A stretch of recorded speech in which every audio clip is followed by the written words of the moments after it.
ముందుగా జగద్గురు బ్రహ్మర్షి పితామహ పత్రిజీకి ఒకసారి గట్టిగా చప్పట్లు. పిరమిడ్ పార్టీ ఆఫ్ ఇండియా వ్యవస్థాపకులు జగద్గురు బ్రహ్మర్షి పితామహ పత్రిజీ. ఆత్మజ్ఞానులే పరిపాలకులు కావాలి, యదా ప్రజా తదా రాజా అని కొటేషన్ మార్చిన జగద్గురువు బ్రహ్మర్షి పితామహ పత్రిజీ.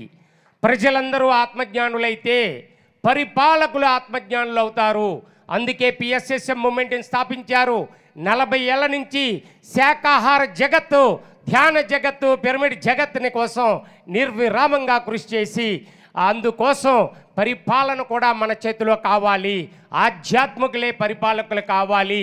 ఒక శాకాహారి అహింసా ధర్మంలో జీవించేవాడే పరిపాలించాలని ఏకైక సంకల్పంతో ఆవిర్భవించిన party pyramid party of India.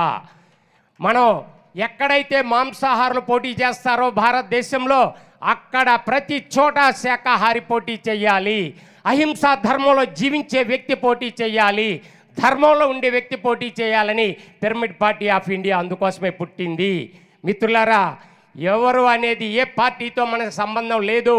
అన్ని పార్టీల్లో శాకాహారులు ఏ పార్టీలో ఉన్నా సరే మనం అక్కడ విత్డ్రా అవుతాము. అక్కడ మన పోటీ ఉండదు. అహింసా ధర్మమే నిలబడాలి.